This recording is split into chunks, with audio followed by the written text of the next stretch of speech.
Widowed billionaire father swore he'd never love again, until he saw a homeless woman save his daughter's life. What happens next is unbelievable.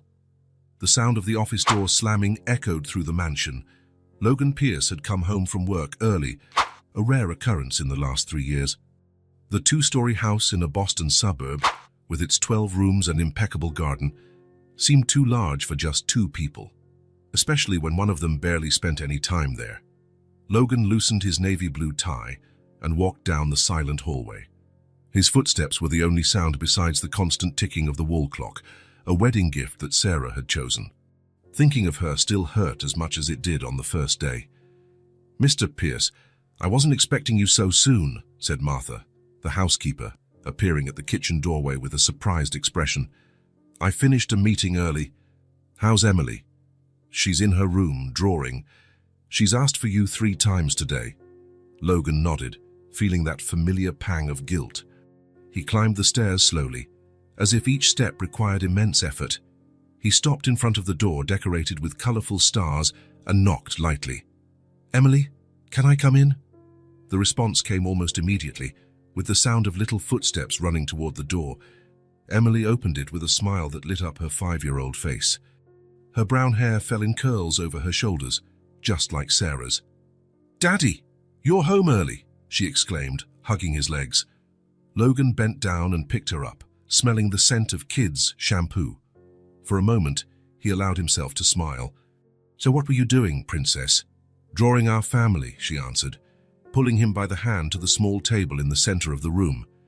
The drawing showed 3 stick figures, a large one with short hair, a small one in a pink dress, and a third figure with long hair and a big smile. Surrounded by clouds and sunbeams. "That's you, me, and Mommy in heaven," Emily explained matter-of-factly. "Martha said Mommy can see us from up there." Logan felt his throat tighten. He swallowed hard and forced a smile. "It's beautiful, Emily. Do you think she likes it?" "I'm sure she does." Emily went back to her drawing, and Logan sat on the edge of the bed, watching her. 3 years. 3 years since Sarah had gone out to buy milk on a rainy night and never came back. A drunk driver, a sharp curve, and everything was over. "Mr. Pierce, dinner will be served in 20 minutes, Martha announced from the doorway. "Thank you, Martha. We'll be down soon, Emily." The little girl nodded without taking her eyes off the drawing. Logan left the room and walked to the end of the hall, where the master bedroom was. It was still the room, never his room, as if he still expected Sarah to come back and occupy the other side of the king-size bed. He went into the walk-in closet and crouched in the farthest corner. He slid his hand under a pile of winter clothes and pulled out a dark wooden box. He sat on the floor and opened it carefully. Inside were photos of Sarah. Sarah at the beach, wearing the straw hat she loved so much. Sarah pregnant, with her hands on her belly. Sarah holding a newborn Emily. And in the center of the box, a white gold wedding band with 3 small diamonds. Logan picked up the ring between his fingers. On the day of the funeral, he had tried to throw the ring into the Charles River. He stood on the bridge for almost an hour, but he couldn't do it. Since then, he kept it in the box, along with the memories he didn't have the courage to face daily. His cell phone vibrated in his pocket. It was Thomas Bennett, his partner at Pierce Investments. "So Logan, the Japanese accepted the offer. We need to finalize the terms today." "I can't come back now, Thomas. I promised to have dinner with Emily." There was a pause on the other end of the line. "Logan, there are $50 million at stake. Send the documents by email. I'll look at them after she's asleep." Thomas sighed. "All right." "Toe and Rebecca called twice today. Said you haven't returned her messages." Logan closed his eyes. Rebecca was the company's CFO, beautiful and intelligent. They had gone out to dinner 3 times, always under the pretext of discussing business. "Tell her I'm busy with family." "Logan, it's been 3 years. Sarah would have wanted you to move on. Don't mention her name." Logan cut in more sharply than he intended. "I'll look at the documents later." He hung up the phone and put the box back in its place. He went downstairs and found Emily already sitting at the table, her legs dangling without reaching the floor. The dining table could seat 12 chairs, but only 2 places were set at opposite ends. "Martha, please put Emily's place next to mine." The housekeeper nodded, surprised, and changed the setting. Emily smiled, happy with the change. "What did you do at school today?" Logan asked, trying to sound casual as he cut the chicken on his daughter's plate. "The teacher taught us about families. I asked to draw you, me and Mommy, but she said to draw who lives in our house." Logan stopped his fork mid-air. "And what did you draw?" "You, me, and Martha," Emily answered, shrugging. "But then I made another one with Mommy so she wouldn't be sad." Logan nodded, unable to reply. Her innocence completely disarmed him. After dinner, he took Emily to brush her teeth and tucked her into bed. She asked for the usual story, how Logan and Sarah met in college when he spilled coffee on her book in the library. "And was Mommy mad?" Emily asked, even though she already knew the answer. "No, she laughed and said the book was boring anyway," Logan replied, smiling at the memory. "And then she invited me to get a real coffee, and you fell in love." "Yes, that very same day. Like in fairy tales. Better than fairy tales. It was real." Emily smiled and hugged the stuffed bunny Sarah had given her on their last birthday together. "Good night, Daddy." "Good night, Princess." Logan turned off the light, leaving only the star-shaped nightlight on. He closed the door carefully and walked to his office. The laptop was waiting, along with a half-empty bottle of whiskey. He poured himself a drink and opened his email.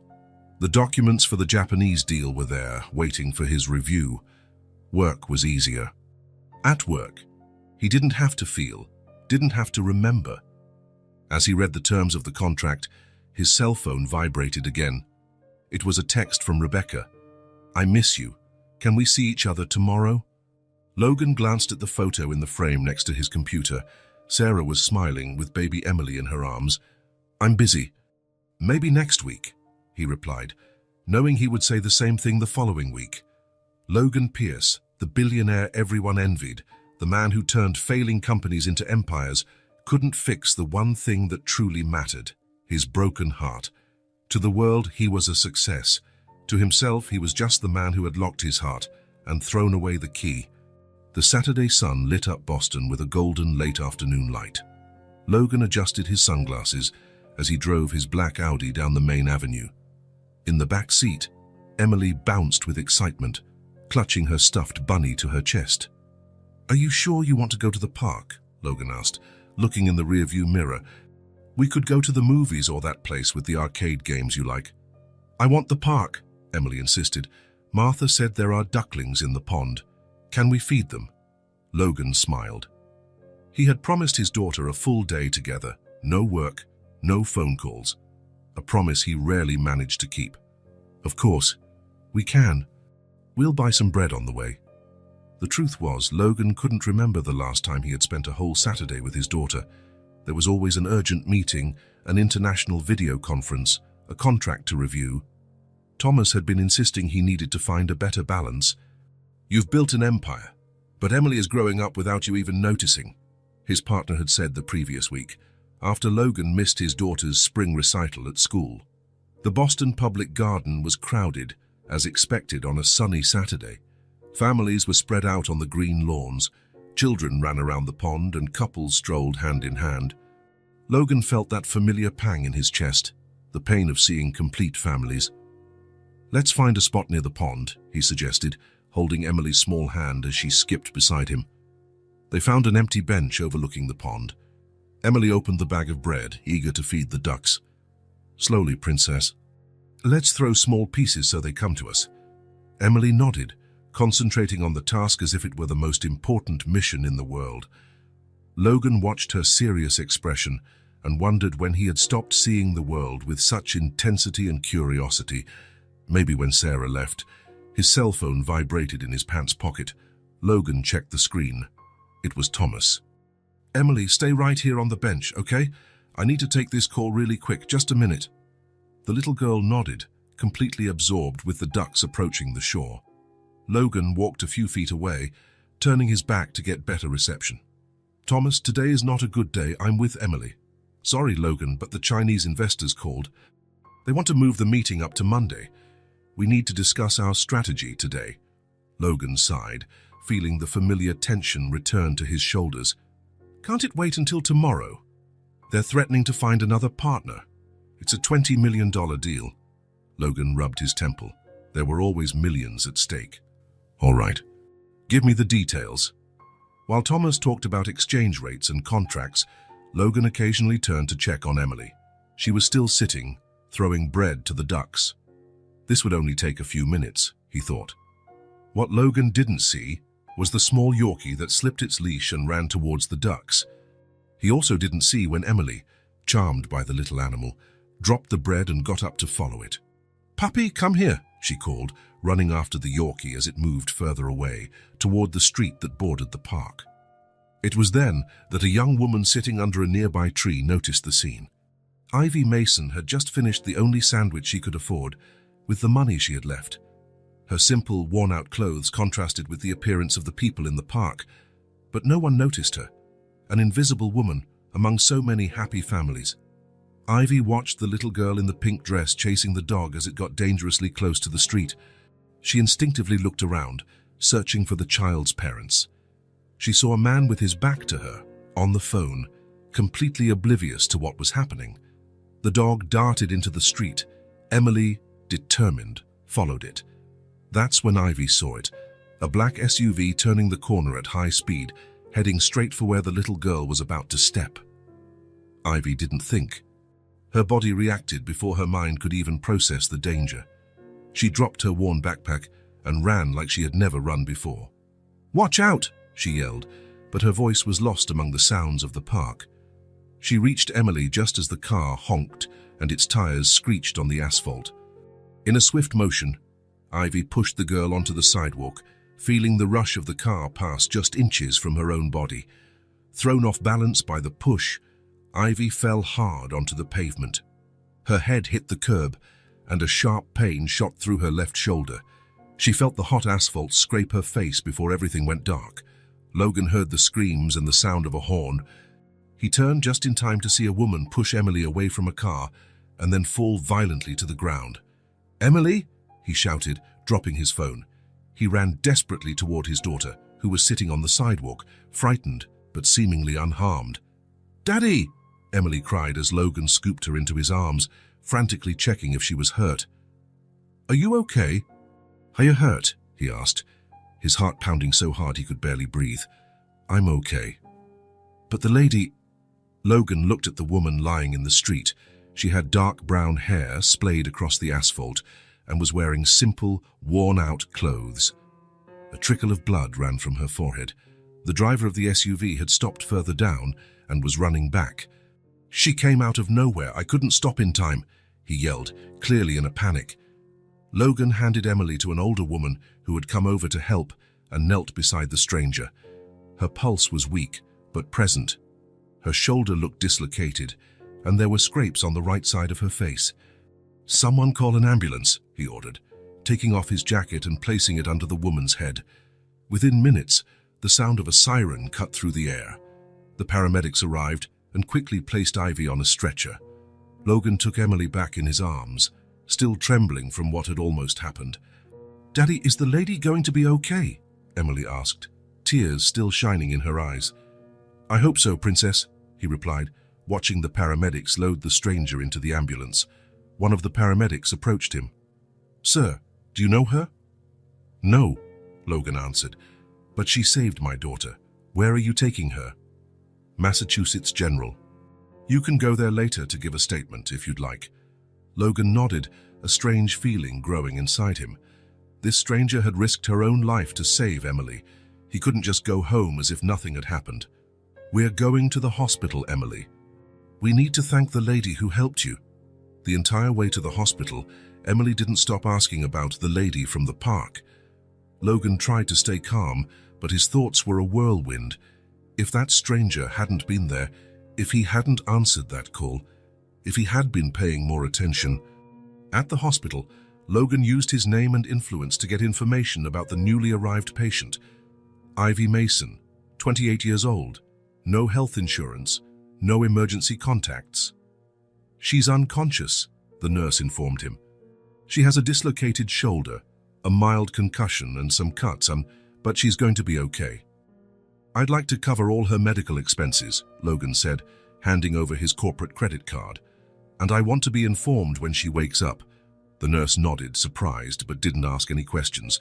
Emily insisted on staying. They sat in the waiting room, the little girl drawing with crayons and paper a kind nurse had brought for her. Logan texted Martha, explaining what had happened and that they would be late. 3 hours later, the same nurse approached them. "Mr. Pierce, the patient is awake. The doctor said you can see her for a few minutes."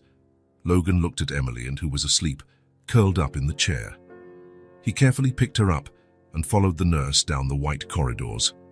In room 307, Ivy Mason was trying to sit up in bed when they entered. Her left arm was immobilized against her body, and there was a bandage on the right side of her forehead. She looked even younger and more fragile under the fluorescent hospital lights. "Hello," Logan said, stopping at the door. "I hope I'm not disturbing you." Ivy looked at him, confused, and then at the sleeping girl in his arms. Her eyes widened in recognition. "The girl from the park," she murmured, her voice hoarse. "Is she okay?" Logan felt a lump in his throat. The first concern of this woman, after waking up injured in a hospital, was for Emily's safety. "Yes, thanks to you," he replied, approaching the bed. "I don't know how to thank you for what you did." Ivy tried to shrug, but winced in pain. Anyone would have done the same. "No, they wouldn't have," Logan shook his head. "What you did was extraordinary." Emily stirred in her father's arms and opened her eyes. Seeing Ivy, she was immediately alert. "It's the lady who saved me," she exclaimed, reaching her arms out toward Ivy. Logan hesitated but carefully placed Emily on the edge of the bed. The little girl immediately took Ivy's good hand in hers. "Thank you for saving me from the big car," she said with the sincerity only a 5-year-old can have. Ivy smiled, and for the first time, Logan noticed how her eyes were a deep green, standing out against the paleness of her face. "Are you really okay?" Ivy asked, examining Emily with her gaze. "I am. But you got hurt. Does it hurt a lot?" "Just a little." "It'll pass." Logan cleared his throat, feeling strangely uncomfortable. "Emily, let Miss Mason rest. She needs to recover." "Mason?" Emily asked, testing the name. "Ivy," the woman corrected with a small smile. "You can call me Ivy." Emily repeated the name several times, as if it were a magic word. "That's a pretty name." "It sounds like a princess," Ivy laughed, but the laugh turned into a wince of pain. "Should I call the nurse?" Logan asked, concerned. "No, I'm fine. It just hurts when I breathe, or move, or laugh." Emily didn't want to let go of Ivy's hand, and Logan noticed how comfortable his daughter felt with this stranger. Maybe it was a child's natural instinct, or maybe it was something more. He himself felt strangely connected to this woman who, in an impulsive act, had saved what was left of his family. "Miss Mason, Ivy," Logan began, unsure how to proceed. "I'd like to offer you a reward for what you did. Please, name a price." The smile vanished from Ivy's face. She gently pulled her hand from Emily's grasp. "I don't want money, Mr. Pierce, Logan Pierce." "Mr. Pierce, I didn't do it for money. I was just worried about her safety." Logan shifted, uncomfortable. He was used to solving everything with money, problems, favors, even gratitude. "But there must be something I can do to help you. The doctor said you'll be discharged tomorrow, but you'll need to rest. Where do you live? I can arrange for transportation." Ivy looked away, fixing her gaze on the window where the city lights were beginning to shine against the darkening sky. "Don't worry about me. I'm used to getting by on my own." It was then that Emily, who had been watching the conversation in silence, spoke with the innocent wisdom of children. "She can stay at our house, Daddy. We have lots of empty rooms." Logan's eyes widened, caught off guard by the suggestion. Ivy looked equally shocked. "So Emily, we can't just invite people to..." "But does Ivy have a place to stay?" Emily asked, concern evident in her childish voice. "Martha always says we should help people in need." Logan looked at Ivy, noticing for the first time how worn her clothes were, how tired she looked beyond her injuries. There was something in the way she avoided talking about her home that intrigued him. "Do you have a place to stay?" he asked directly. Ivy hesitated, clearly embarrassed. "I get by." "That's not an answer," Logan insisted. Ivy sighed, defeated. "I lost my apartment 2 months ago." I've been sleeping in shelters. When I can get a spot. A heavy silence fell over the room. Emily looked from Ivy to her father, not fully understanding what was happening but sensing the tension in the air. In that case, Logan said after a moment, I think Emily's suggestion makes sense. How you can stay in the guest room until you've recovered. I can't accept, Ivy protested, but her voice lacked conviction. You can and you will, Logan insisted. You saved my daughter. It's the least I can do. Emily clapped her hands, excited. We're going to be friends. I can show you my toys and my books and... Emily, Logan interrupted. Miss Mason will need to rest when she gets home. You'll have time to play later. Ivy looked at the father and daughter, a mix of emotions crossing her face, gratitude, relief, but also apprehension. It's just until I get better, she finally agreed. As soon as I can use my arm again, I'll find another place. Deal, Logan said, extending his hand to seal the agreement. Ivy shook it briefly, her touch surprisingly firm despite her apparent fragility. None of the three could have imagined, in that moment, how that handshake would change their lives forever. How a simple gesture of gratitude would turn into something much deeper. How fate, through an accident, was bringing three lonely hearts together in ways none of them could have predicted. The morning light filtered through the light curtains as Ivy opened her eyes. For a moment, she was confused by the high ceiling and the soft bed beneath her. She wasn't used to such comfort. The guest room in the Pierce mansion was larger than any apartment she had ever lived in. She tried to sit up, but a sharp pain in her shoulder reminded her why she was there. She took a deep breath and used her good arm to push herself up. The doctor had said it would take a few weeks to fully recover. A soft knock on the door interrupted her thoughts. Miss Mason, it was Martha, the housekeeper. May I come in? Of course, Ivy replied, adjusting herself against the pillows. Martha entered carrying a tray with breakfast and a set of folded clothes. Mr. Pierce asked me to bring you some clothes. They belong to the late Mrs. Pierce, I hope you don't mind. Ivy looked at the clothes, a well-made cotton shirt and pants set, a far cry from her own worn garments. You didn't have to bother. My clothes are being washed, Martha completed, placing the tray on the nightstand. They were they needed a good cleaning. Ivy felt her face burn with shame. It had been weeks since she had washed her few clothes in public restrooms, letting them dry overnight in shelters. Thank you, she murmured, touching the soft fabric of the blouse. Little Emily has already asked 3 times if you were awake, Martha commented with a small smile. I haven't seen her this excited since... Well, in a long time, Ivy nodded, unsure what to say. The girl's enthusiasm made her nervous. She wasn't used to being important to anyone. Do you need help getting dressed? Martha offered. No, I can manage. The housekeeper nodded and walked to the door. Mr. Pierce left for the office but asked me to let you know he'll be back for lunch. Something about wanting to check on how you're settling in. As soon as Martha left, Ivy looked around the spacious room, feeling small and out of place. The pastel-colored walls, the dark wood furniture, the discreet paintings, everything screamed wealth and class, things that had never been part of her life. With some effort, she managed to get dressed. Sarah Pierce's clothes fit almost perfectly, which made her feel even stranger. She was wearing a dead woman's clothes, sleeping in a house where she didn't belong. When she finally left the room, she heard Emily's laughter coming from downstairs. She followed the sound to the living room, where the girl was playing with a set of colorful blocks. Ivy, Emily exclaimed upon seeing her running in her direction. She stopped a few feet away, remembering the injured arm. Does your arm still hurt?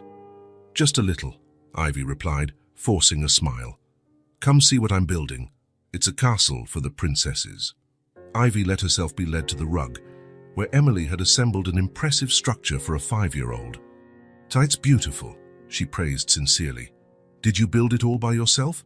Yes, Daddy never has time to play with me. There was a note of sadness in the child's voice that broke Ivy's heart. But now I have you. The innocent declaration made Ivy freeze. This was dangerous. Emily was getting attached, and she was starting to feel something for the girl too. But it was temporary. Soon her shoulder would heal, and she would have to go back to the streets, to the crowded shelters, to uncertainty. Just for a little while, she reminded, more to herself than to Emily. Until my arm gets better. Emily ignored the comment, already focused on showing her doll collection. This is Ellie, this is Sophia, and this... She paused, holding a dark-haired doll with special care. This was Mommy's favorite. Her name is Rose. Ivy took the doll carefully, noticing the signs of wear. This doll clearly had a history. Did your mum like to play with you? She would tell stories to me and the dolls every night, Emily answered, her voice soft. Daddy tries, but he always looks sad when he talks about Mommy. The rest of the morning passed quickly. Emily showed her every corner of the house a 5-year-old considered important, her room full of toys, the garden with a swing set, the kitchen where Martha baked cookies on weekends. Ivy observed it all with a mix of fascination and discomfort. It was a glimpse into a life she'd never had and never would. A home, a family, security. Do you have kids? Emily asked suddenly, as they looked through the family photo album. No, Ivy replied, feeling a pang in her chest. Why not? The innocent question demanded a simple answer, but the truth was too complex for a child. I haven't found the right person yet, she replied, opting for the simplified version. Emily seemed satisfied with the answer and continued flipping through the album, pointing out people and telling fragmented stories, the way only children can. Around noon, they heard the sound of the front door opening.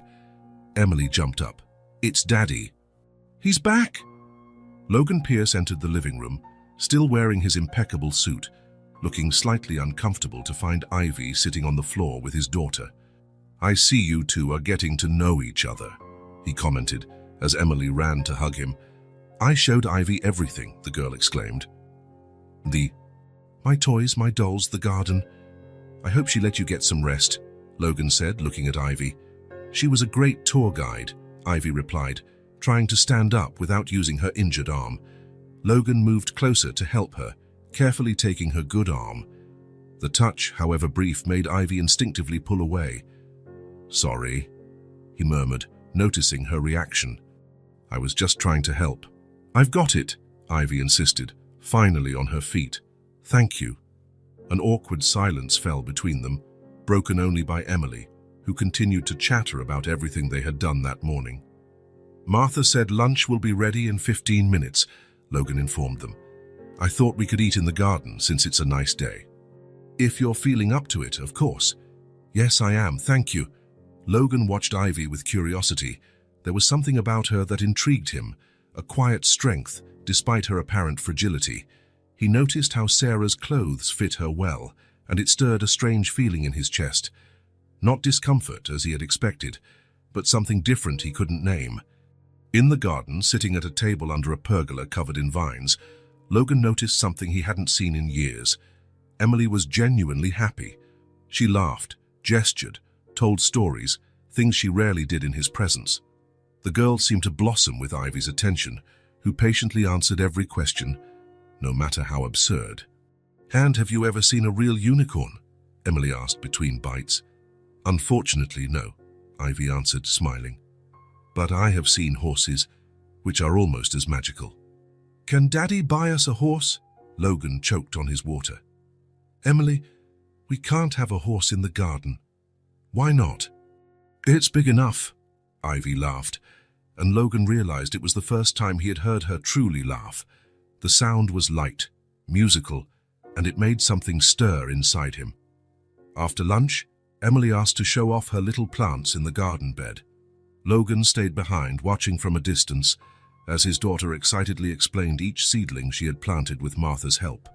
He noticed how Ivy knelt carefully, ignoring the pain in her shoulder to give the girl her full attention, how she smiled genuinely at every childish discovery, how her green eyes seemed more alive outdoors. And then he realized something that startled him. He was noticing too many details about a stranger. He was watching her in a way he hadn't watched anyone in a long time. From the kitchen window, Martha also watched the scene, a small smile on her lips. The girl seems like a different person, she commented, when Logan came in for more water. Yes, he agreed, surprised by the change. I haven't seen her this lively since Since Mrs. Pierce was alive, Martha completed, children need that feminine energy, Mr. Pierce. Someone who truly listens to them. Logan felt the weight of guilt. He knew he wasn't being the father Emily deserved.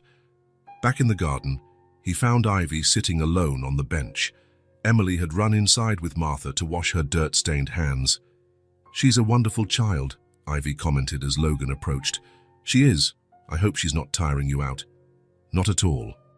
"In fact," Ivy hesitated, looking at the garden flowers. "It's been good for me, too. It's been a long time since anyone needed me for anything." The vulnerability in that confession caught Logan by surprise. Behind the strong woman who had saved his daughter was someone who also needed saving. "Well, you're welcome to stay as long as you need," he said, surprised by his own sincerity. "Emily clearly adores you." Ivy smiled, but there was a shadow of sadness in her eyes. "She shouldn't. I'll be gone soon, and she'll be disappointed." "Why the rush?" The question escaped before he could stop it. Ivy shrugged, wincing at the pain in her shoulder. "Because that's how things work. Nothing lasts forever, especially the good things." Logan wanted to ask more, to understand what lay behind that pessimism, but Emily came running back, asking to show him her coloring books. Watching the two of them head back into the house, Logan felt something he hadn't experienced in years. Hope. As if a ray of sunlight had finally found a crack in the dark clouds that had hung over his life since Sarah's death, and that scared him deeply. The living room clock showed 2 in the morning when Ivy gave up on trying to sleep. Her shoulder throbbed, despite the painkillers, and her mind wouldn't stop racing. 3 days at the Pierce mansion, and she already felt like she was getting too involved. Emily followed her everywhere like a little shadow, and even Martha seemed to have accepted her presence. She got up carefully, adjusting the borrowed nightgown, another item from Sarah Pierce's wardrobe. She felt like an imposter, wearing the clothes of a woman she'd never met, sleeping in her house, living with her family. She opened the bedroom door and walked down the silent hallway. The house was different at night, emptier, lonelier. It reminded her that behind the wealth and comfort, there was pain, an incomplete family. She went down the stairs carefully, trying not to make a sound. The kitchen was at the end of the hall, and a faint light was coming from it. Someone was awake. She hesitated, thinking of going back to her room, but the pain in her shoulder pushed her forward. She needed some tea, something warm to relax her tense muscles. To her surprise, she found Logan sitting at the kitchen island, a mug between his hands, his gaze lost in thought. He was wearing only pajama pants and a white t-shirt, a far cry from the always impeccable businessman she saw during the day. "Sorry," Ivy murmured, stopping at the door. "I didn't mean to intrude." Logan looked up, equally surprised. "You're not intruding. Come in." Ivy approached hesitantly. "I just came to get some tea. My shoulder is hurting a little." "I just made some," he replied, pointing to the still steaming kettle. "Help yourself." She took a mug from the cabinet and poured herself some chamomile tea. The soft aroma filled the air between them. "Can't sleep?" Logan asked after a moment of silence. "No." "You?" "Never," he answered with a half smile. "Sleep and I haven't been good friends since Sarah passed." Ivy nodded in understanding. She knew all too well the insomnia of those who carry loss. "Emily looks like her," she commented, blowing on her hot tea. "She has the same curls, and the same smile," Logan added, "and the same stubbornness." A comfortable silence fell over them. The kitchen, lit only by a soft light above the stove, felt like a world apart, a safe space in the middle of the night. "Are you settling in okay?" Logan finally asked. "Martha said you insisted on helping with the dinner dishes, even with your injured arm." Ivy shrugged, wincing slightly at the pain. "I don't like to sit still, or be a burden. Saving my daughter more than makes up for any supposed burden you might be." She lowered her gaze to her mug, uncomfortable with his gratitude. "Like I said before, anyone would have done the same." "No, they wouldn't have," Logan insisted, his tone serious. "Most people would have hesitated, thought twice." "So you didn't hesitate." "Maybe I just don't have much to lose," she replied, the words slipping out before she could stop them. Logan watched her for a long moment, as if truly seeing her for the first time, not the woman who saved his daughter, but the person behind that act. "What happened to you, Ivy?" he asked softly. "Thursa, how does someone so young end up with nothing to lose?" The question hung in the air between them. Ivy contemplated making up a story, something vague and impersonal. But there was something about that moment, in the quiet of the kitchen, in the vulnerability that sleeplessness brought, that made her want to be honest. "I was married," she began, her voice low. "Out for almost 4 years. David was charming, fun, always full of big plans." She paused, taking a sip of tea. Logan waited, not pressing. "I believed in every dream he sold me. We mortgaged the house I inherited from my parents to open a restaurant. I co-signed on loans. I left my job at the public library to work with him." Ivy took a deep breath, reliving those moments. "One day, I came home from the grocery store and found the house empty. He had taken everything of value, emptied our bank accounts. He just left a note saying the marriage had been a mistake, that he needed freedom." "My God," Logan murmured, shocked. "The worst came later. I found out he had forged my signature on several loans. The creditors started showing up, demanding payments I couldn't make. Within 6 months, I lost the house, the car, everything. You didn't go to the police, family." Ivy smiled without humor. "Of course I did. The police said it was a civil matter, not criminal. And family, well, I don't have any. My parents died in an accident when I was 20. I was an only child." Logan felt the weight of that loneliness. At least he had Emily. "I tried to start over," Ivy continued. "I got a job at a diner, rented a tiny room, but my credit was ruined. The debts kept piling up, and my salary barely covered the rent. Then I got sick. Sick. Pneumonia. I was out of work for 2 weeks. When I came back, my position had already been filled. Without a job, I couldn't pay the rent. Without references, I couldn't find another place. And so," she made a vague gesture with her hand, "the streets were the only option left." She looked down, unable to face Logan.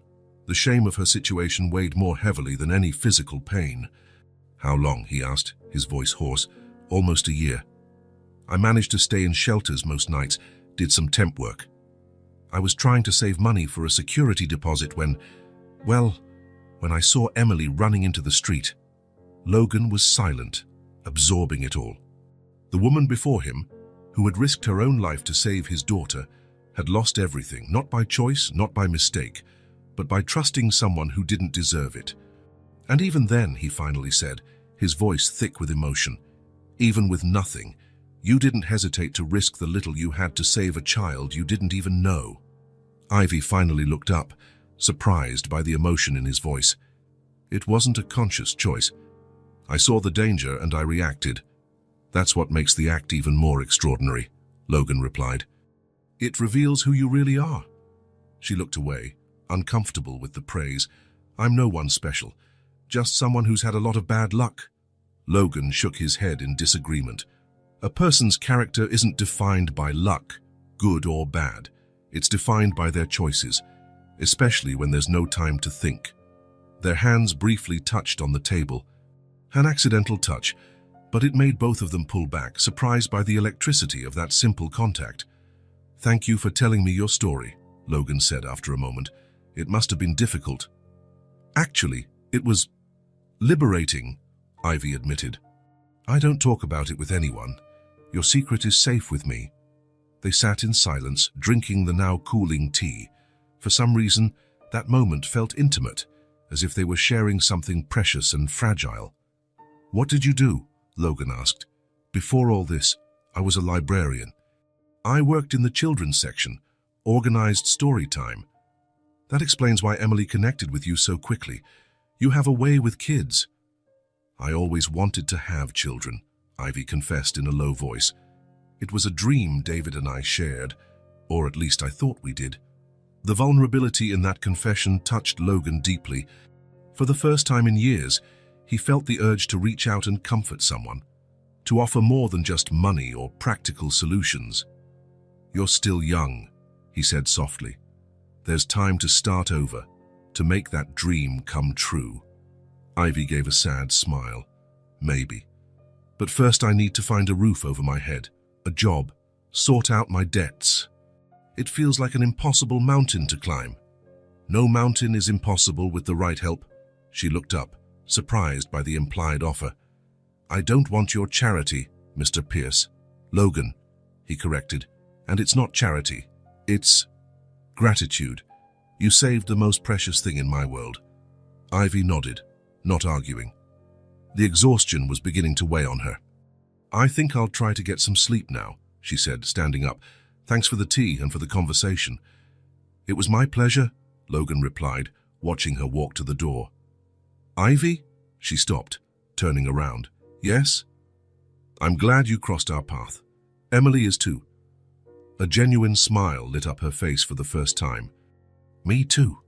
As she walked back to her room, Ivy felt a strange sensation in her chest, a nearly forgotten feeling of hope. Maybe, just maybe, the winds in her life were finally changing direction.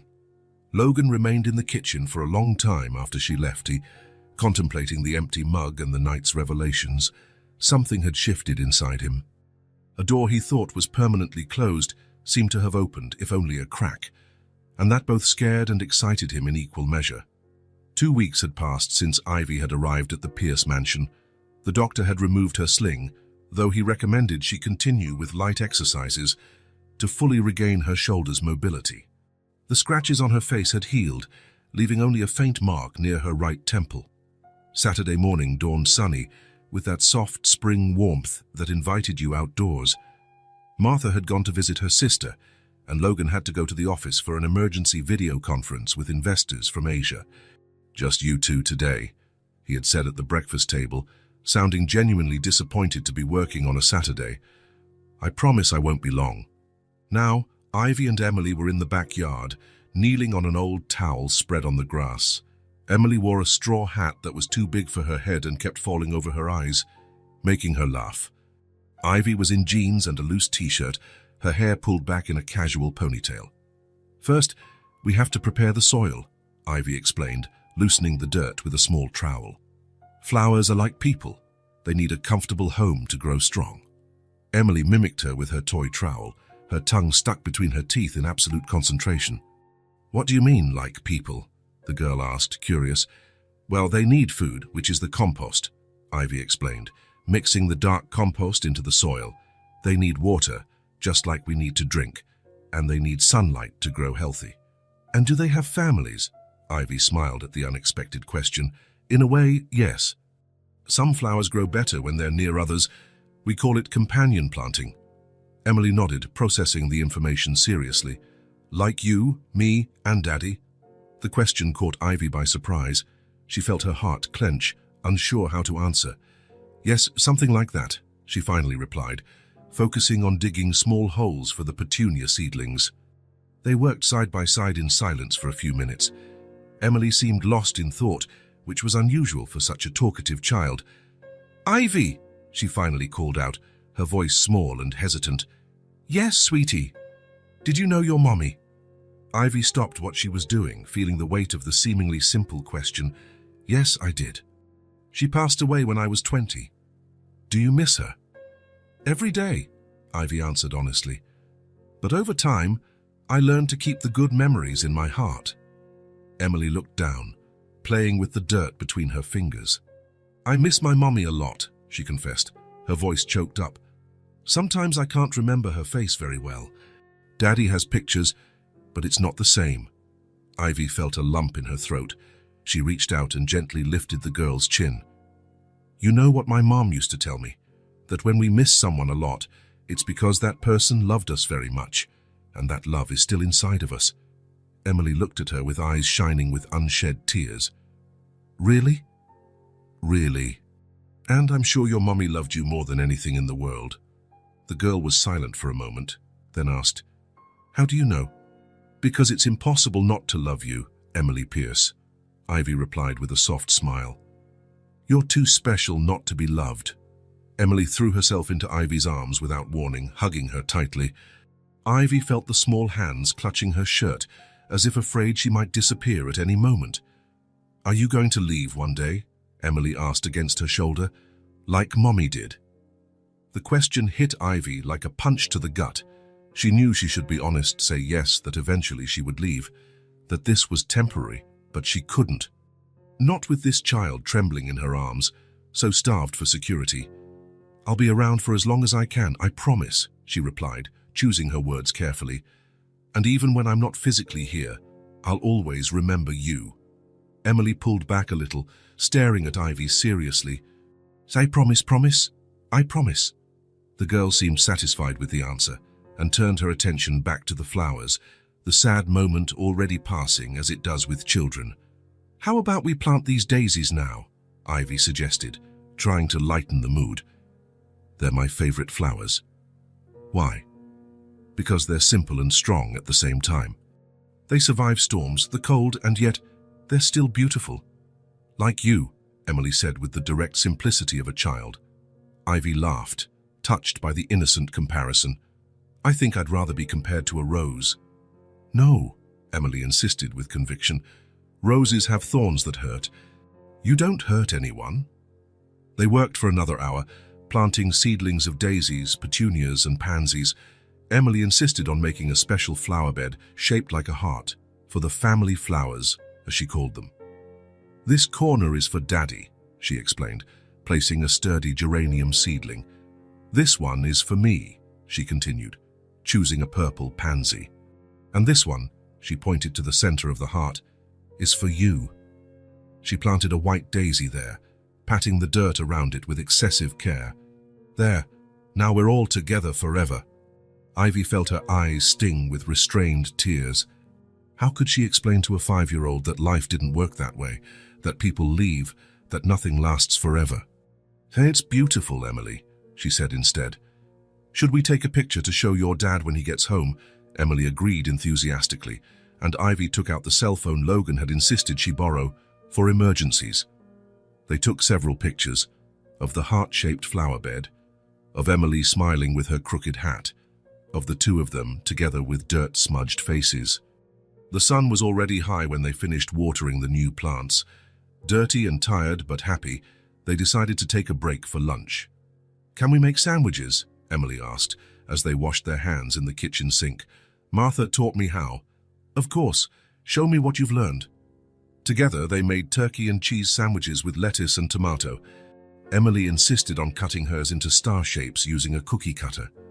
Daddy always says food is food, no matter the shape, the girl commented as they ate on the garden bench, admiring their work. But I think pretty food tastes better.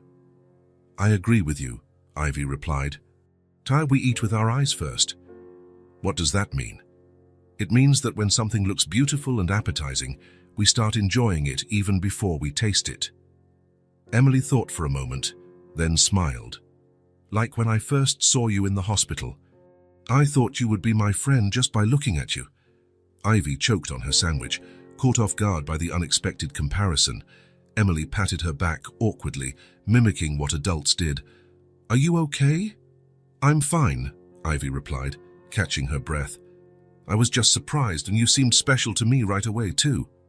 After lunch, Emily wanted to draw. They sat at the porch table with paper and colored pencils. The girl drew with concentration for almost half an hour, not showing what she was doing, covering the paper with her hand whenever Ivy glanced over. It's a surprise, she would explain mysteriously. When she finally finished, she presented the drawing with pride. On it, 3 stick figures held hands, a large one with a tie, a small one in a pink dress, and a medium-sized one with long hair. Above them, a smiling sun, and below, the words, "My family," written in uneven letters. It's us, Emily announced. You, me, and Daddy. Ivy felt as if the air had been sucked out of her lungs. She looked at the drawing, at that simple representation of something she could never have. It's beautiful, Emily, she managed to say, her voice strangled. Can I keep it? Yes, I made it for you to keep. Ivy folded the paper carefully and put it in her pocket, not trusting her voice to say more. They spent the rest of the afternoon building a fort with bed sheets in the living room. Emily insisted they needed a secret hideout to tell stories. Ivy told the stories she used to narrate at the library, modifying them to include a brave princess named Emily and her faithful unicorn. They were so engrossed they didn't hear the front door open. Logan stopped at the entrance to the living room, observing the scene before him. An elaborate sheet fort occupied the center of the immaculate room, and from inside came laughter. Ivy's voice was narrating the story of a princess saving an entire kingdom from a grumpy dragon, and Emily occasionally interrupted with enthusiastic questions or suggestions. Something strange happened inside Logan's chest, a warm feeling, as if a piece of ice he didn't even know he was carrying was melting. Emily's laughter, that pure, carefree sound that had become so rare, filled the house again. "Can I join the secret club?" he asked at approaching the fort. "Daddy!" Emily exclaimed, crawling out and running to hug him. "You're home early." "I promised, didn't I?" he replied, lifting her into his arms. "And I see you and Ivy had a lot of fun today." Ivy emerged from the fort, looking slightly embarrassed at being caught in such a childish game. Her hair was messy, and there was an ink smudge on her cheek. "I hope you don't mind the mess," she said, gesturing to the transformed room. "I promise I'll clean it all up before dinner." Logan smiled, and for the first time in a long time, the smile reached his eyes. Not at all. This house needed a little mess. Emily, still in her father's arms, began to recount the day's events. The garden, the flowers they planted, the star-shaped sandwiches. Logan listened with genuine attention, his eyes occasionally meeting Ivy's over his daughter's head. "Sounds like you two had a productive day," he commented, putting Emily down. "Ivy said flowers are like people, they need family to grow better." Logan raised an eyebrow, amused. "Is that so? How interesting." Ivy blushed slightly. "I was talking about companion planting. Some species help others grow when planted together." "Like us?" Emily added. "We're companions, right, Daddy?" Logan looked at his daughter and then at Ivy, a soft smile on his lips. "Yes, I think we are." Evening came, and after dinner, Emily asked them both to read her stories. Sitting on the edge of her bed, they took turns reading from The Little Prince, using different voices for each character. Emily fell asleep before the end, still holding Ivy's hand. "She's really grown attached to you," Logan commented as they closed the bedroom door. "That's what worries me," Ivy admitted. "I don't want her to get hurt when I leave." Logan looked at her for a long moment. "And when will that be?" The question hung between them, loaded with unspoken meanings. "I don't know," Ivy answered honestly. "My shoulder is almost healed but I have nowhere to go," she admitted, her voice low. "I haven't found a job yet, and the shelters are always full." "You know you can stay as long as you need to," Logan said. "Emily adores you, and He paused, as if rethinking his words. "The house feels more alive with you here." Ivy nodded, not trusting her voice to reply. She wished him a good night and retreated to her room, her heart beating strangely fast. In the days that followed, a new routine settled in. Logan started coming home from work earlier, often bringing small gifts, a gardening book for Ivy, seeds for exotic flowers, a professional set of colored pencils for Emily. On one particularly hectic afternoon at the office, he found himself glancing at the clock every few minutes, anxious to get home. To see Emily, of course, he told himself. But the image that came to his mind was of Ivy with dirt on her hands and that smile that seemed to light up her whole face. "You're different," Thomas commented during a meeting. "More present." "What do you mean?" "I can't explain it. You just seem more alive. It's the first time since, well, you know. That you don't look like you're just surviving." Logan didn't answer, but his partner's words stayed with him for the rest of the day. That night, after putting Emily to bed, he found Ivy in the kitchen. It had become a habit to share tea before bed. Their conversations flowed naturally, covering everything from favorite books to old dreams. "Emily gave me this today," Ivy said, showing him the drawing the girl had made. "My family," she wrote. Logan looked at the simple drawing, him, Emily, and Ivy, holding hands under a smiling sun. He felt something tighten in his chest. "She's happy," he commented. "I haven't seen her like this in a long time." "I'm afraid I'm in the wrong place," Ivy confessed, her fingers tracing the lines of the drawing. I don't want to confuse her. What do you mean? She lost her mother. She's craving that female figure. And then I show up and she... Ivy took a deep breath. I'm filling a space that doesn't belong to me. Logan covered her hand with his, the touch surprising them both. You're not filling anyone's place. You're creating your own space in our lives. Ivy felt tears welling up and gently pulled her hand away. That's what scares me. I'm getting attached to this, to you both. She looked up, vulnerable and honest. I'm afraid to believe it can last. Logan wanted to say it would last, that she could stay forever, that Emily needed her, that maybe he needed her too. But the words got stuck in his throat. There was still an invisible barrier, a silent loyalty to Sarah, a fear of moving on. Good night, Logan, Ivy said softly, getting up from the table. Good night, Ivy. She went up the stairs with a heavy heart. Emily's drawing still in her hands. A family. Something she had always dreamed of. Something that now seemed so close and yet so unattainable. The next day, she woke up determined to look for a job. She couldn't keep living in this borrowed dream. She needed to build her own life, no matter how hard it was to leave that house, to leave Emily, to leave Logan. But for now, just for now, she allowed herself to believe that this could be real, that maybe, just maybe, she had finally found her place in the world. 3:15 in the morning. Ivy watched the red numbers on the digital clock as panic grew in her chest like a wave. It had been a perfect day. Family dinner, board games with Emily, a quiet conversation with Logan on the porch after the girl went to bed. Too perfect. It was precisely this perfection that had woken her with a start in the middle of the night, her heart pounding as if it wanted to escape her chest. The dream was too good, and that terrified her. She sat up in bed, hugging her knees to her chest. A whole month living in this house, in this family that wasn't hers. A month pretending she deserved this happiness. Who do you think you are? The voice in her head asked, the same one that haunted her on cold nights in the shelters. Do you really think this is going to last? The tears came without warning, silent and hot against her face. She had been through this before, the false sense of security, the illusion of belonging. With David, she had believed she'd found a home, a family, a future, and it all fell apart in a single day. Logan wasn't David, she knew that. He was a good, honest man, still grieving for his wife, and Emily, sweet Emily, who called her Ivy Flower, and held her hand as if it were the most precious thing in the world. It was exactly because she loved them that she had to leave, before she became indispensable, before the inevitable departure caused more pain, before Logan realized she wasn't enough, that she could never be like Sarah. She stood up with determination, wiping the tears with the back of her hands. Her shoulder was practically healed.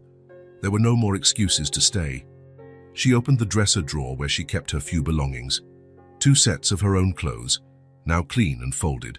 The simple necklace that had been her mother's, a hairbrush, the doctor's card with the final recovery recommendations. She had left most of the clothes Logan had bought for her carefully folded on the bed. She looked at the room that had been hers for these past weeks. The big, comfortable bed, the curtains that filtered the morning light, the books on the nightstand that Logan had brought from his office when he discovered her love for historical novels. Small details that turn a space into a home. She took a piece of paper and a pen from the desk. The words were hard to find. How could she explain that she was running away for love, not out of ingratitude? How could she say that a quick pain now was better than devastation later? After several attempts, she simply wrote, "I'm not the person you deserve. I'm afraid." She folded the paper carefully and addressed it to Logan. She grabbed the small backpack with her things and quietly opened the bedroom door. The hallway was dark, lit only by the faint light from Emily's room. The girl still slept with a nightlight on, afraid of imaginary monsters. Ivy didn't plan on going in. It would be easier to just leave, to disappear into the night like a dream. But her feet automatically carried her to the half-open door, as if her heart refused to leave without one last look. Emily was sleeping, hugging her stuffed bunny, her curls spread across the pillow, her mouth slightly open. She looked so small, so vulnerable. The soft light from the star-shaped nightlight cast dancing shadows across the room decorated with flowers and unicorns. On the nightstand, framed in a colorful plastic frame, was the drawing Emily had made the day before, Ivy in the garden, surrounded by flowers, with a big smile on her face. "For Ivy Flower, from Emily," was written underneath in crooked, colorful letters.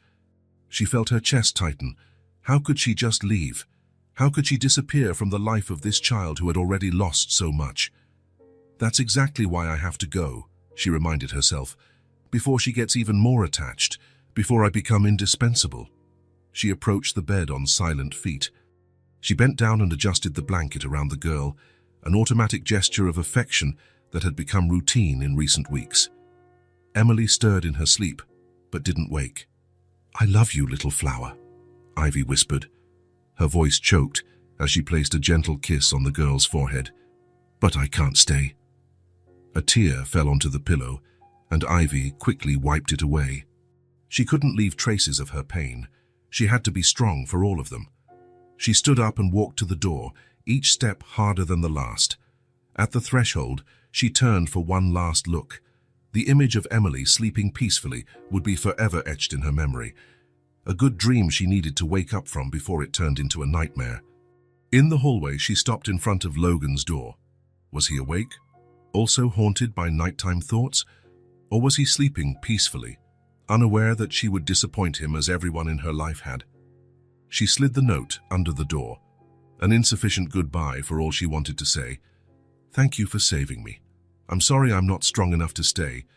I'm sorry I'm not her." She went downstairs carefully, trying not to make a sound. Martha slept in the back room and was a light sleeper. The house was quiet, only the constant ticking of the wall clock marking the time that was slipping away. In the living room, her eyes fell on the sofa where they had watched movies together. Emily nestled between them like a small bird in a safe nest. On the coffee table was the board game they had played the night before, the pieces still arranged as they had left them. Details, small moments of happiness that now felt like needles piercing her heart. She reached the front door and hesitated, her hand on the doorknob. Outside was uncertainty, the cold, the loneliness. Inside, everything she had ever dreamed of. "Don't be selfish," she told herself. "You don't belong in this world. You never did." With a final sigh, she opened the door and stepped out into the cold dawn. The sky was clear, dotted with stars, indifferent to her pain. She walked through the front garden, passing the flower bed she had planted with Emily.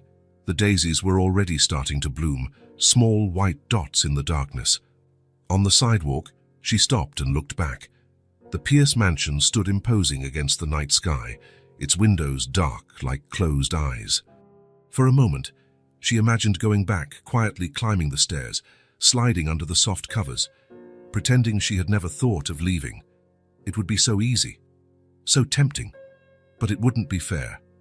Not to Emily, who needed someone reliable, someone who wasn't broken inside. Not to Logan, who deserved someone worthy of his generous heart.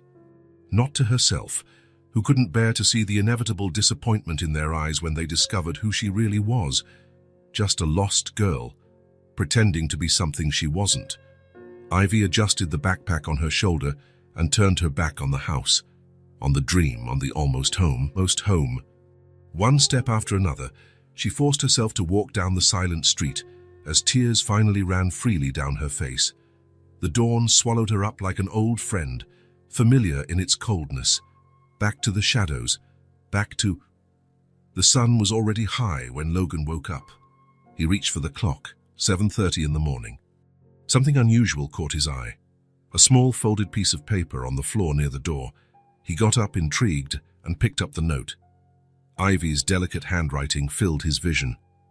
"I'm not the person you deserve. I'm afraid." For a moment, he stood paralyzed, not fully understanding. Then reality hit him like a blow. Ivy was gone.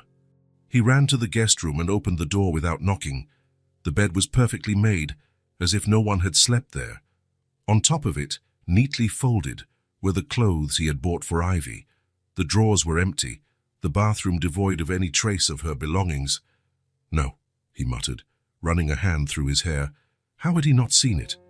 Now, replaying the last few days, it all seemed obvious. The way she looked at the house, as if trying to memorize every detail. The sadness in her eyes when Emily talked about the future. A muffled cry interrupted his thoughts.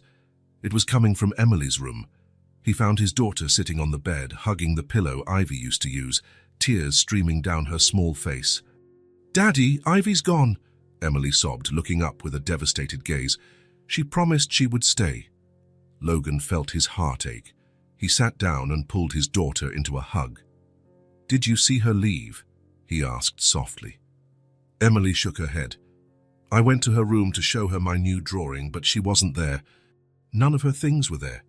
"She left a note," Logan said, showing her the crumpled paper. "What does it say? Is she coming back?"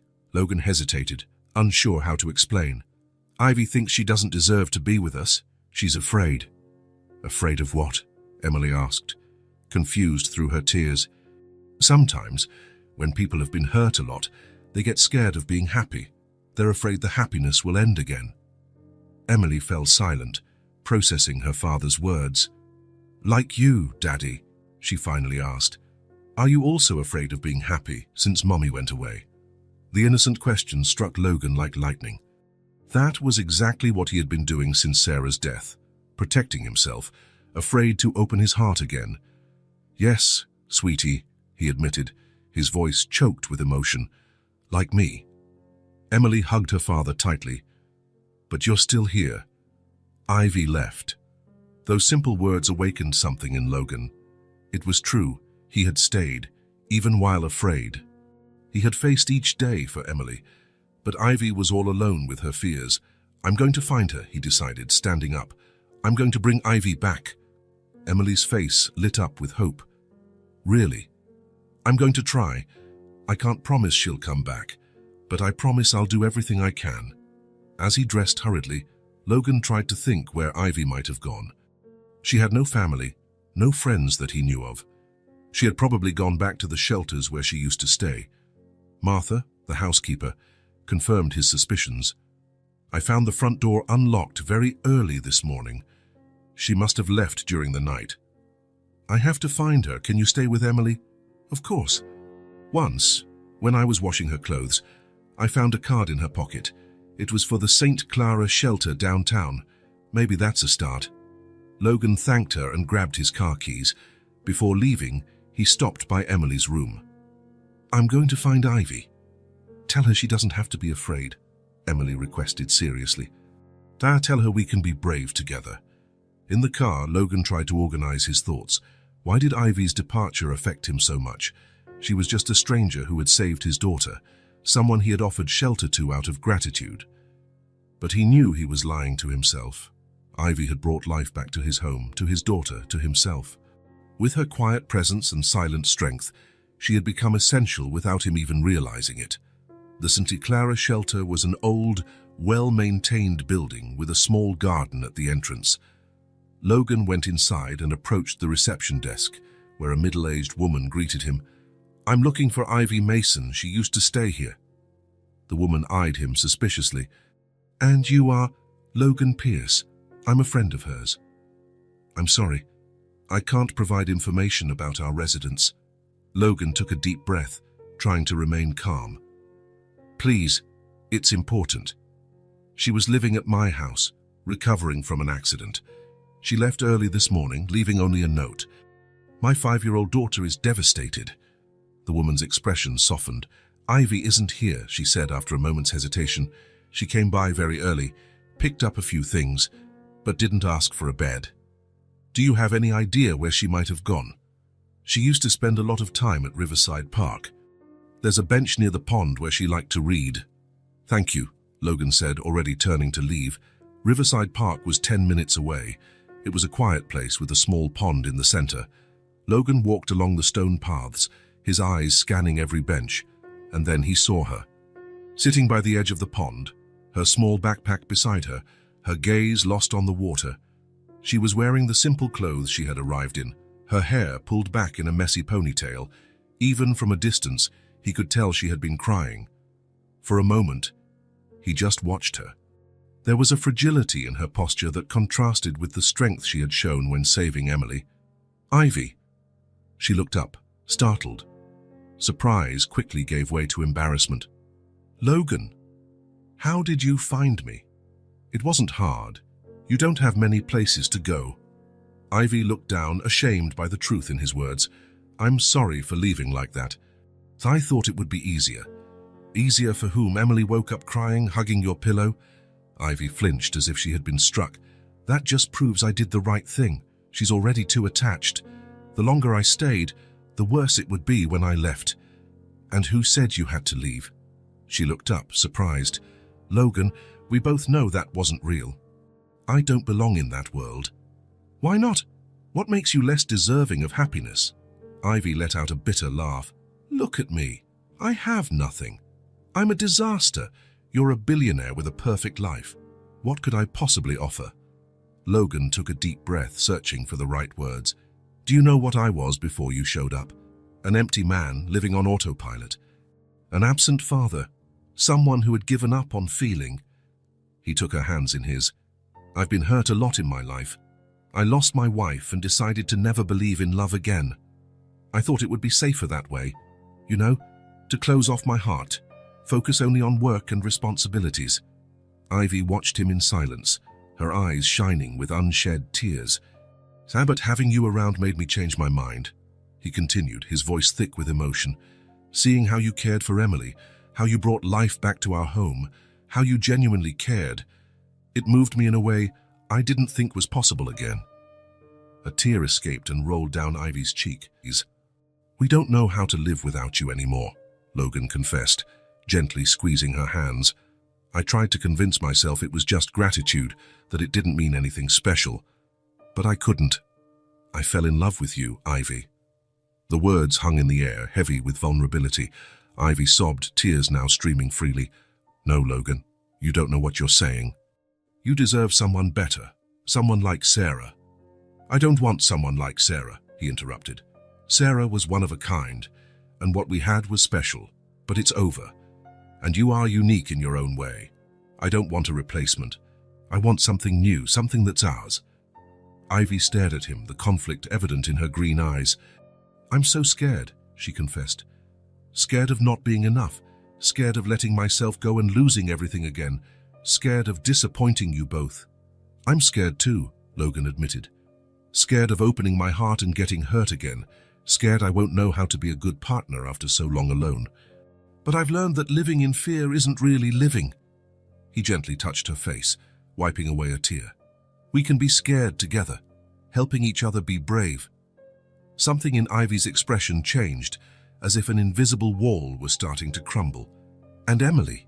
she asked, her voice barely a whisper. "Emily adores you.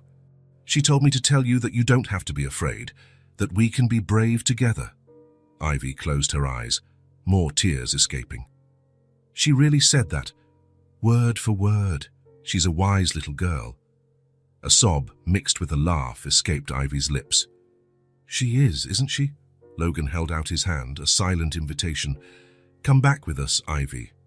Not as a guest, not out of gratitude, but because we want you there, because you belong in our family."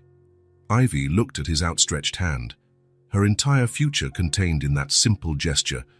Part of her still wanted to run, to protect herself, but another part, perhaps the bravest part, longed for that chance. "I miss you guys," she finally admitted. "Even though I've only been gone a few hours, it already feels like I've lost a part of myself." Slowly, she placed her hand in his. "I'm so afraid of messing everything up." "Me too, but I think it's worth a try." The ride back was silent, but not uncomfortable.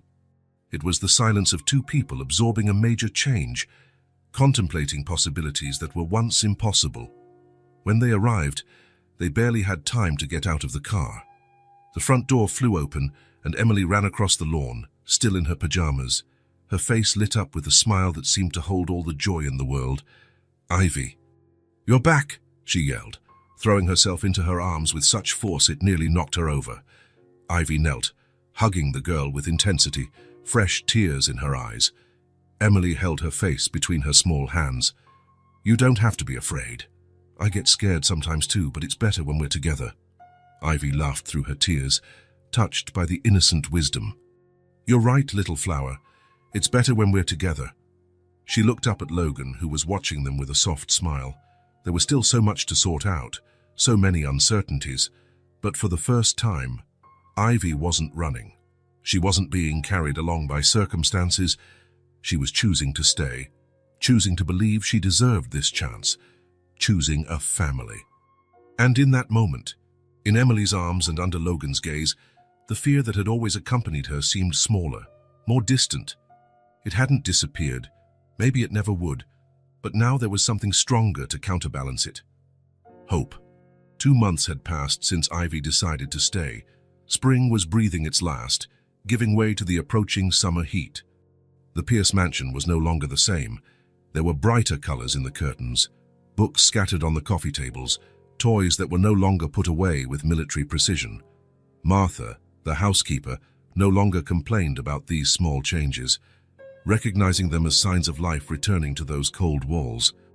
On that Saturday morning, the kitchen had become the center of attention. Ivy had promised Emily they would make cookies and cake together, a whole day dedicated to home baking. Logan had left early to handle some pending matters at the office, promising to be back for lunch. First, we need to separate all the ingredients, Ivy explained, as Emily watched attentively, a pink apron tied twice around her small waist. Like scientists do before their experiments? The girl asked, already familiar with the concept thanks to the stories Ivy read to her every night. Exactly. It's called mise en place. It's a French expression. Emily wrinkled her nose, making a funny face. Sounds complicated. It means to put in place. It's just a fancy way of saying organize everything before you start. The little girl laughed, delighted with the explanation. Together, they lined up flour, sugar, butter, eggs, chocolate, vanilla, and all the other necessary ingredients on the counter for the culinary marathon ahead. Now comes the fun part, Ivy said, handing Emily a measuring cup. Do you want to be my assistant chef? Yes, the girl exclaimed, bouncing with excitement. The first attempt to mix the dry ingredients resulted in a small cloud of flour that covered Emily's face, making her look like a little ghost. Instead of scolding her, Ivy burst out laughing. You look like a cookie before it's baked. Emily laughed so hard she lost her balance, grabbing the edge of the bowl and spilling more flour onto the counter and the floor. Oops, she exclaimed, her eyes wide and expecting a scolding that never came. It's okay, little flower. Cooking is like that. The more mess, the more fun. That permission to make mistakes, to have fun with her own errors, was something new for Emily.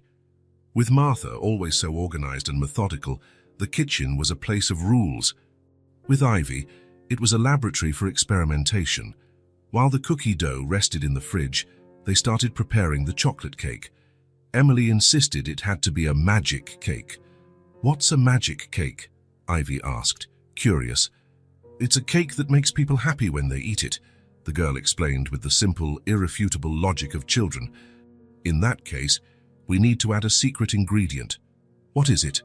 Ivy leaned in as if sharing a great state secret. Love. Lots of love. Emily giggled, finding the idea both silly and wonderful. She hugged Ivy around the waist, leaving flowery handprints on her shirt. Then it's going to be super magical, because I have lots of love. Ivy felt her heart clench at the innocent declaration. She kissed the top of the girl's head, grateful that Emily couldn't see the tears threatening to fall. When it was time to crack the eggs, Emily insisted on trying by herself. The first one splattered between her small fingers, running down the counter. The second was better aimed, but small pieces of shell fell into the bowl. No problem, Ivy assured her, using a larger piece of shell to fish out the smaller ones. This is how you learn. The morning progressed with laughter, small disasters, and achievements.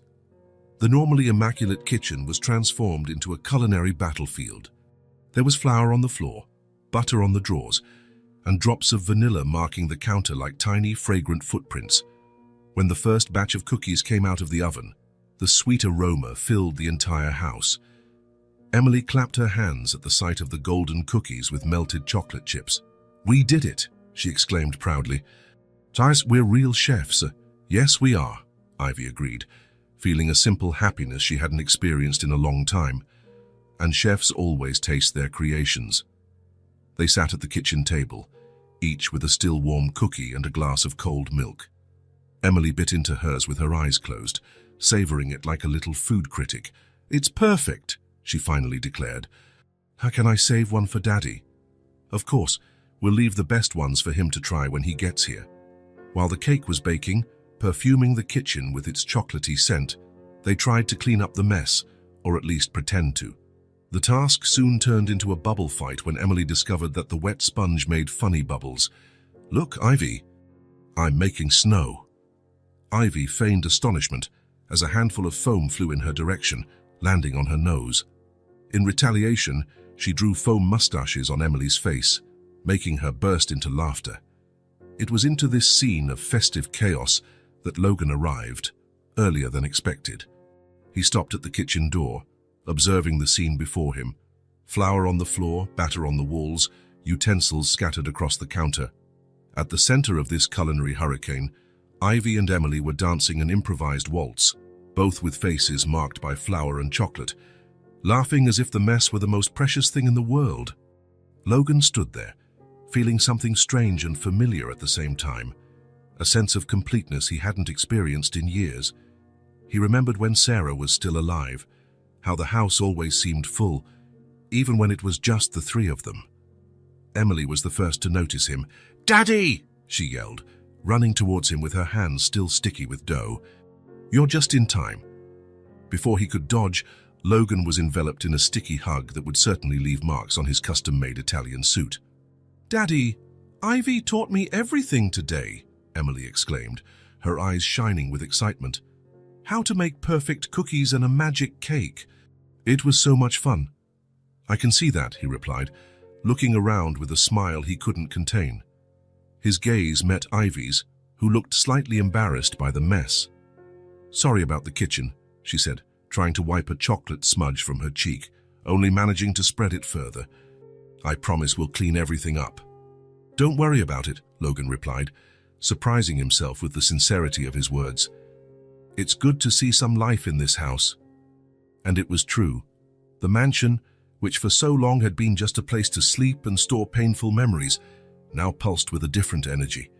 The sound of Emily's laughter echoed through the rooms without restraint. There was a warmth that didn't come from the ovens, but from hearts that had finally found their place.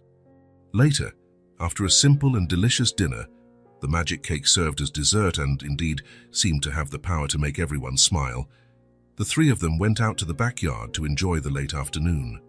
The sun was setting slowly, painting the sky in shades of pink and orange. The flower bed that Ivy and Emily had planted months ago now displayed an explosion of colors. Daisies, petunias, pansies, all blooming in harmony. "Look how they've grown," Emily exclaimed, running towards the flowers. "They're like a plant family." Logan and Ivy sat on the garden bench, watching the girl run among the flowers like a little fairy. Their fingers intertwined naturally, a gesture that had become familiar in recent weeks. "Thank you," Logan said softly. "For what?" Ivy asked, turning to him. "For bringing life back to this place. To Emily. To me." Ivy smiled, that sincere smile that still made Logan's heart skip a beat. "You've given me much more than I could ever repay." The sky darkened, bringing out the first stars. Emily returned to them, her cheeks flushed from running, her eyes beginning to show signs of sleep despite her protests. They went back inside, the girl already yawning, though she insisted she wasn't tired. "Just one more story," so she pleaded, as Ivy helped her into her unicorn pajamas. "Just one, then," Ivy agreed, sitting on the edge of the bed. Logan stood at the door, watching the scene. It was a ritual that had naturally established itself in recent weeks. Ivy would tell stories, Emily would fall asleep, and he would admire the family they were building, still in disbelief of his own luck. But tonight was different. When the story ended, Emily didn't fall asleep right away. Instead, she sat up in bed and, without warning, climbed into Ivy's lap, hugging her tightly. "I love you, Mommy," she said with the simplicity and certainty that only a child can have. Time seemed to freeze. Ivy sat motionless, her eyes wide with surprise. Then slowly tears began to stream down her face. She hugged Emily tightly, as if afraid the moment might slip away. She looked up at Logan, who was still at the door, equally moved by what he had just witnessed. "I always dreamed of having a daughter," Ivy whispered, her voice choked with emotion. "But I thought it would never be possible." Logan approached and sat beside them, enveloping them both in a hug. He held Ivy's hand, squeezing it gently. In that moment, he understood that everything they had been through, the pain of loss, the loneliness, the fear, the meetings and partings, had brought them exactly where they were meant to be. Not to replace what was lost, but to build something new, equally precious. The Pierce house had finally become a home.